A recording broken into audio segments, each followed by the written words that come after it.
Сәлеметсіздер ме оқушылар? Қазақ тілі пәнінен дара және күрделі сан есім тақырыбында сабағымызды бастаймыз. Ендеше дәптерімізді ашып, 13 мамыр сынып жұмысы деп жазамыз. Сабағымызды ережені қайталаудан бастаймыз. Заттың санын ретін білдіретін сөздерді сан есім деп атайды. Сан есімдерге қанша, неше, нешінші деген сұрақтар қойылады. Мысалы, 5, 7, 9, 20 деген сияқты. Енді біздің бүгін өтетін сабағымыз дара және күрделі сан есімі. Ендеше видеороликті қараймыз.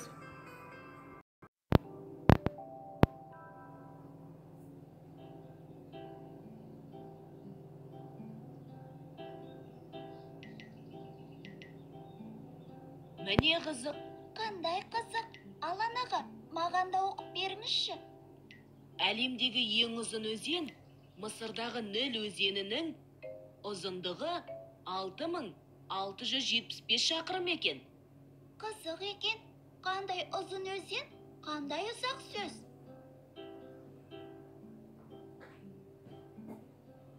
Ал жер бетіндегі ең биік тау тізбегі Гималайдың орташа биіктігі 7620 метр болады екен. Иә, биік тау екен. 7620 деген сөз де ұзын екен. Дана, таудың биік екендігі дұрыс. Ал 7620 деген сөздің ұзын екендігі қате. Неге? Қазір түсіндірем. 7620 деген сөзге сұрақ қойшы. Қанша, неше? Дұрыс. Қанша, неше сұрақтарына жауап беріп, заттың санын білдіретін сөздер сан есім деп аталады. Заттың санын білдірсек, сан есім ғой. Дұрыс. Сан есім сөздер екі түрлі болады. Дара деген жалғыз ғой. Иә, дара сан есім бір сөзден тұрады. Мысалы, 1, 2, 3, 4, 5, 6, 7, 8, 9, 10, 11. 11 саны 10 және бір сөздерінен құралған, яғни екі сөзден құралған. 12 саны 10 және 2 сөздерінен құралған ғой. Дұрыс. 111 саны 100, содан кейін 10 және бір сөздерінен құралған.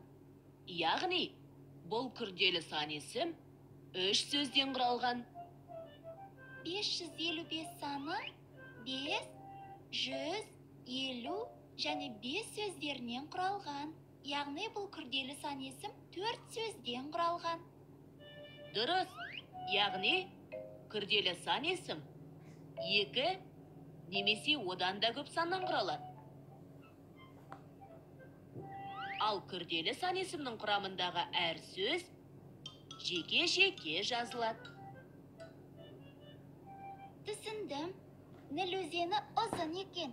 Бірақ 6675 деген сөз ұзын емес. Ал Гималайшы? Гималай биік екен.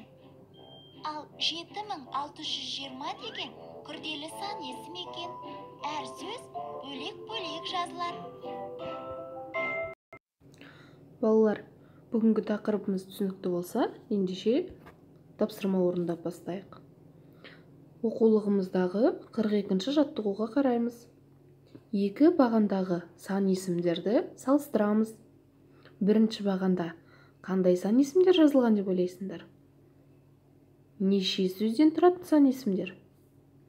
6, 7, 8 деген сөздер бір сөзден тұратын сан есімдер екен. Ал 16, 27, 18 сөздері екі сөзден тұратын сан есімдер екен.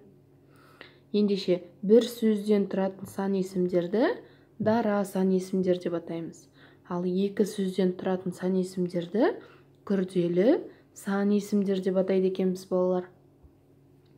Ендеше дәптерімізді ашып, мына мақалды жаттап аламыз, содан кейін дәптерімізге жазамыз. Білгенің 19, білмегенің 99.